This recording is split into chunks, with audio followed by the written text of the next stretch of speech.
Assalamu alaikum wa rahmatullahi wa barakatuh to some and peace out to the rest of you. Hit the share button because the message is more important than the messenger. So, um, yeah, I'm fairly busy now. I am traveling away from the Gulf Coast at this point, um, visiting my daughters, and so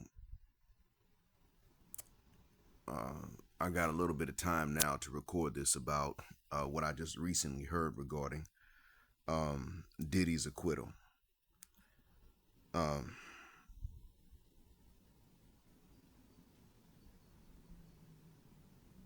Let me say this first about that.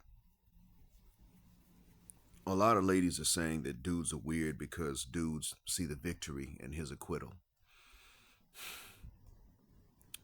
Um,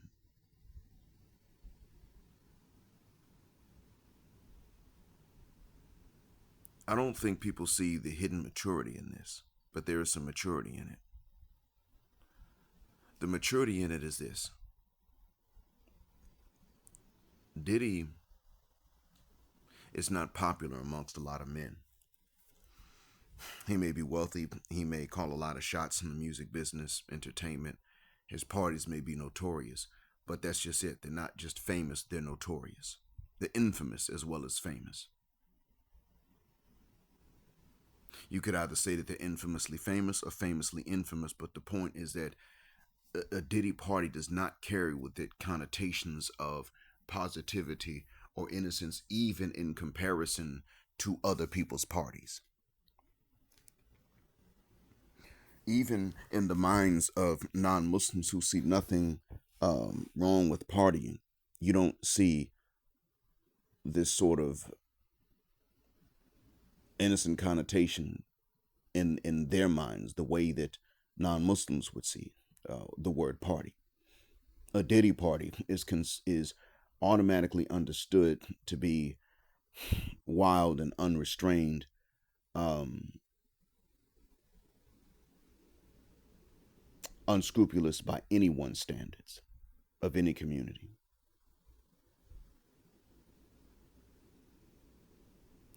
I'm telling you that there is a hidden maturity, actually, and a lot of brothers celebrating his acquittal. Now, apparently, he has a conviction still, but there's an acquittal. Few acquittals, I think.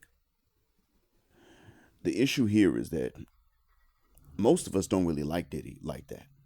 He's not popular with us. He's somebody who was with popular people. He made others popular, but he's not really been that popular for decades now. The last time that he was really just liked, you could say, um, I think was in the 90s.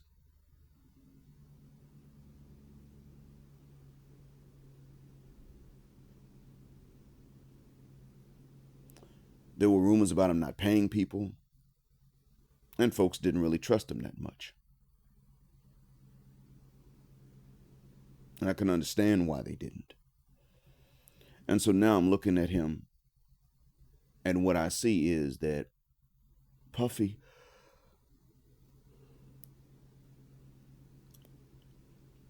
is not someone we're just glad to see go free because he's Puffy. And a lot of sisters don't realize that for us, they still don't understand what it's like thinking as a man. A lot of sisters don't realize that for us, this is not personal. This is legal. This is business. It's the system. This is about the rules, not how we personally feel. Did he do these things of which Cassie accused him? And the answer turns out to be that it could not be proven to a federal jury. And since it could not be proven to a federal jury, never mind. He got acquitted of most of it. Now, apparently, transporting men across state lines, that's still a problem. Across state lines, for them to do I guess for them to trick, well, yeah, that's still a conviction, and that's not a joking conviction. It is a serious one. But understand, though, that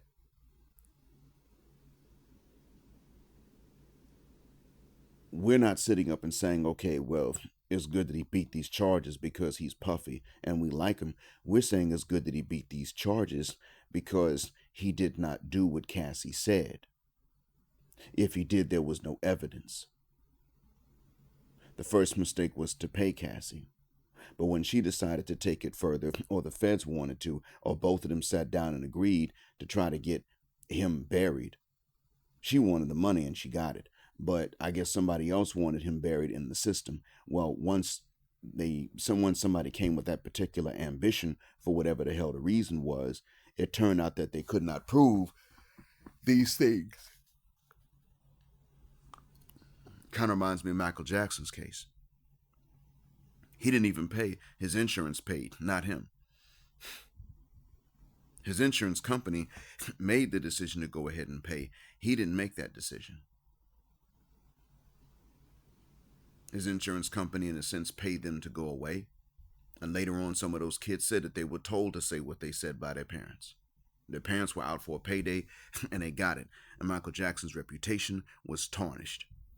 And then later on, he passed away, and it turned out he really did have vitiligo. He actually had it. It turned out that he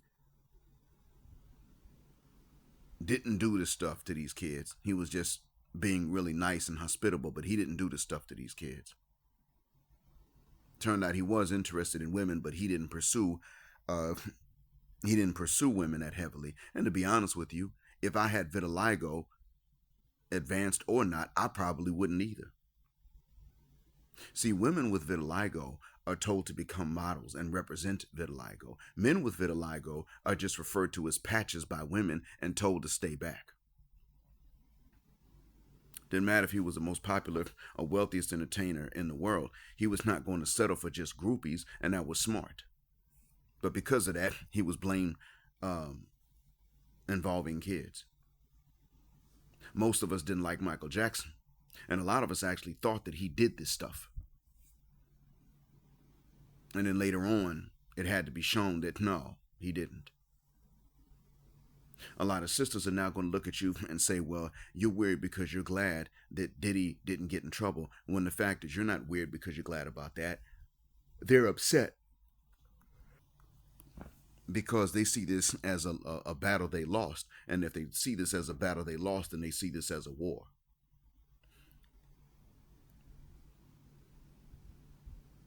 They don't want Diddy behind bars because they think he may have actually broken laws. They want him behind bars because they think he may have actually enjoyed too much. Now, he went upside Cassie's onion. That was too much. That was problematic. I myself wondered if Diddy actually did all of these things. I didn't know what the evidence was for or against him until testimonies came out, and it turned out that they had receipts of Cassie just being an outright freak. And when her husband walked out, Alex Fine walked out the courtroom, I thought, uh-oh. He saw something she didn't tell him about. And he probably saw something that she did that she told him she didn't do, or pretended like she didn't do, or he expected her to just never have done. And she did it. And he found out. And I'm telling you now, and I can prove this. Had I been in Alex Fine's shoes, and she was carrying my child, and I found out that she was sexually different from how she depicted herself to me in or before that marriage, she'd be raising that baby by herself, or I'd be raising the baby by myself. The way the courts are, chances are she would be. Because I decided not to stick with someone who simply gave me a hint at one point that she would not have picked me had she been childless. And so I simply didn't believe that the conception later on was an accident.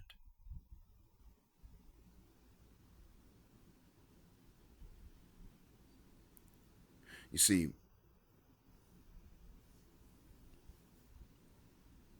I've thought about this multiple times. We men are forced to deal with things personally and impersonally. We have personal decisions we make. We don't have to invite people we don't like or don't trust into our personal and private spaces. But when it comes down to systems that don't have feelings, we don't believe that it is okay for them to turn around and all of a sudden develop feelings and enact on those feelings against their own rules because of those feelings. So, in other words, simply because we don't like Diddy and we think he may be sick, nasty, filthy, stank, funky, that it's okay for the system to break its own rules to try to bury him for things he didn't do. That we don't think. We don't think it's okay for Trump to start talking about deporting U.S. citizens. That's against the rules. Many of times, for us, what it comes down to is that we still think that the system is supposed to function by its own rules. That's why many of us are celebrating. If we're celebrating at all. That's why many of us, if not celebrating, that's why many of us feel somewhat a sense of relief. Okay, again, if you can't prove someone did something, then you don't send them to prison for that particular thing. Now, the problem is that after 9/11, federal sentencing guidelines were changed, and I don't know if they were ever done away with, but they were changed in order to allow judges to sentence you for everything for which you were charged, even if you were only convicted of some of those things. Now, this is after 9/11. If it changed and went back to what it was before, I don't know. But if it changed and stayed altered, then that means that the judge could still sentence him as if he was convicted for everything for which he was charged because he was convicted on one charge. Some say, like Megyn Kelly had a meltdown. How did he beat the feds? Well, it's very simple. He had evidence that he didn't do it, and the prosecution did not have an airtight case that he did. They had a testimony as to what he as to their charges. Cyber vigilantes were planning. They were planning that with me. Cyber vigilantes wanted to get someone or someone's to say that I did or said things I never did in order to get me buried for 30 years. They said they already had enough to get me buried for 3. Now, I wasn't a wanted person when I left the country. I've never been one. And I think now federal authorities know that I didn't break any laws. I'm actually more easily monitored in Saudi than I am in the States. But you know what? I ain't broke any laws. But some cyber vigilantes years ago wanted to do the same thing to me. They wanted me facing 30.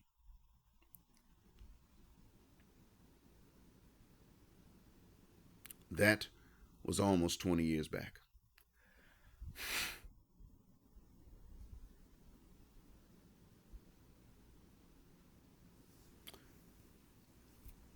The problem is that they had no evidence because I didn't do anything. So the only thing that they could do was to hopefully try to get someone to say, and they didn't know anyone that knew me.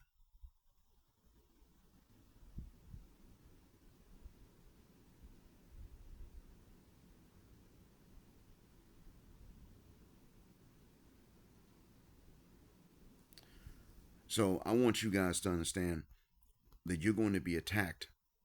You already know this. You're seeing it. You're going to be attacked because you're glad that somebody didn't get convicted of something without any evidence.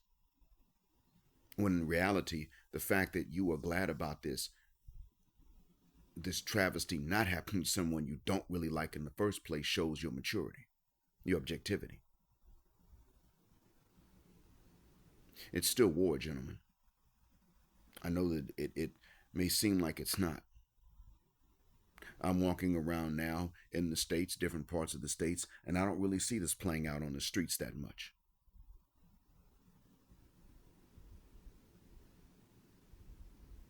But you know, I still do somewhat see, I understand now a lot more of what it is that I see, both in Saudi and in the United States. I see them looking for attention.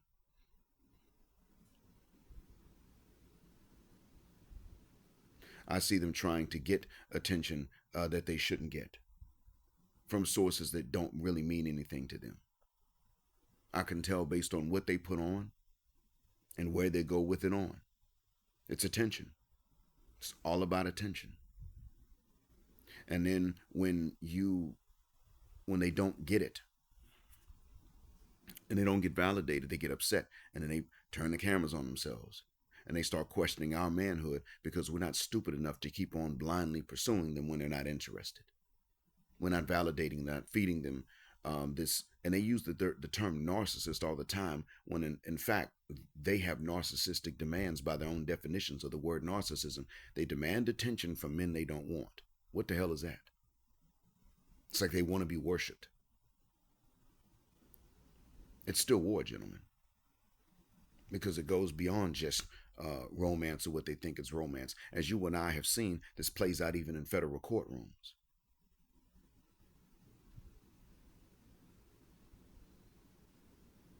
This war ain't stopping. You wish it would, but it won't. It won't end. Now, there are times when they lose miserably. There are times when they win. Holly Bailey is damn near winning with DDG. She's showing you exactly what the hell it is. She goes with a boyfriend now, a new boyfriend. And the question is, why the hell does she have one? DDG ain't seeing somebody new yet. She wants to sit up and control everything about how he is with their baby, but he better never try to control anything about how she is with the baby, and she'll bring a new dude around the baby. That's probably the only reason she got somebody else, just to show him that she can do it. And dudes have to understand how these chicks acted before is how they're going to act again next time with you. Dr. Dre knows that.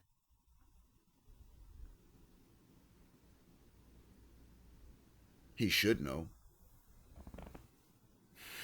His ex was with somebody else. And she left him to be with Dre. That didn't work out too well.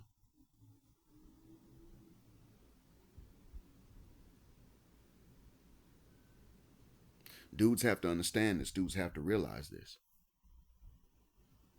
And I think dudes do know, but men are simply not being careful enough. And I'm afraid to say this, but I guess I'll have to say it. You're going to have to learn to be able to look at your own. You know what I mean by that? And just not see them as your potential mates anymore.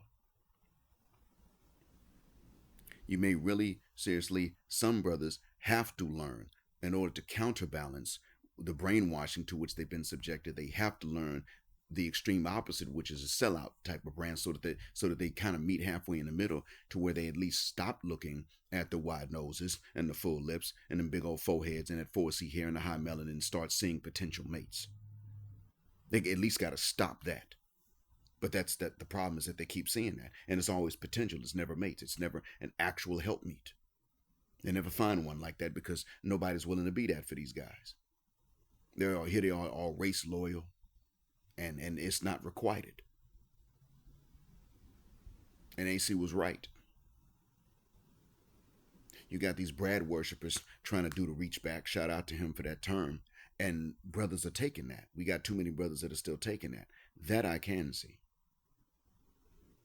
Now I'm meeting more BMPTs. Uber driver yesterday was a BMPT. I didn't ask if he was PPB or SYSBM. I did not ask which one. But he already lived in Southeast Asia, getting ready to renounce U.S. citizenship. Done. Done with the Matrix. And he was right to be.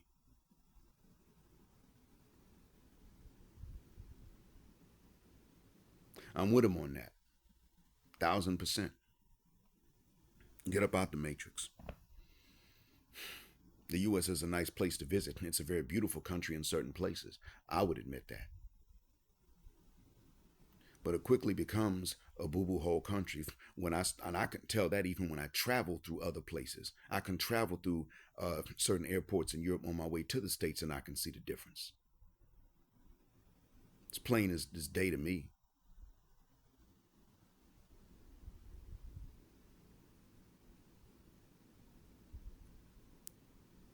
On my way through Europe to get to the States, one of the security guys, not their TSA, that's not what they have, but he was their version of it in this particular country, was chatting with me. I said, "Man, you guys are actually very organized."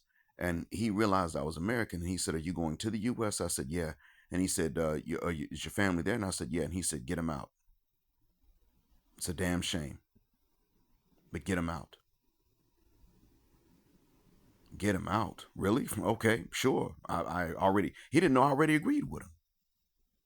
He didn't know I'd been talking repatriation while this guy was still young. But yeah, gentlemen, the fact that we are going to look at a man not being convicted because of lack of evidence, even though we don't like him, and saying, okay, this time the system worked, and that those from whose wounds we come are going to look at us and say you're weird and there's something wrong with you and you're just a misogynist because of that, despite what the actual testimonies were and video evidence and receipts and proof. Despite the fact that Cassie's dual mating strategy has been exposed for all to see at Alex Fine's expense. Despite all of that, they're still going to try to point the finger at you like you're just a misogynist. No, that's not the case.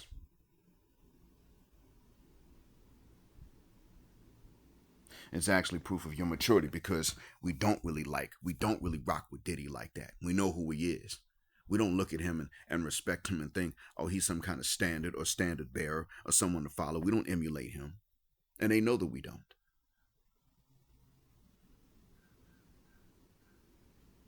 They know that. They're always going to look for a reason to silence you and me simply because we're not okay with people being convicted. We're not okay with black men being convicted on little to no evidence for stuff they probably didn't do and can show evidence that they didn't do, let alone proof. AC was right. One of your competitors is Brad. The other one is the Brad worshiper. But go ahead and defend yourself and point out the next time someone says something how, in actuality, this is proof of brother's maturity because we don't like Diddy like that. He ain't popular like that. Even if you're one of those that likes him for whatever reason, you know that most of us don't look up to him. We're just glad he did not get convicted when there was not enough evidence to convict him. That's all it is. We're glad that some Jezebel's false accusations didn't go far enough. He should have never paid her. Thank you for listening. I hope this helps. More to come later. As always, Black Heart, Black Mind, Black Hat, Assalamu Alaikum, Black Heterosexual, Non-Select Male Power because they don't like it. Black Patriarchy till extinction of Judgment Day. Thank you for flying with us again here on Jet Black Air, where the phrase Jet Black is also a verb. Keep Jet Black with us till the wings and the wheels fall off. Gender justice forever. And for some of you, hit a Cash App for $1 on your way out of the Jet Black aircraft as you board. Till next time.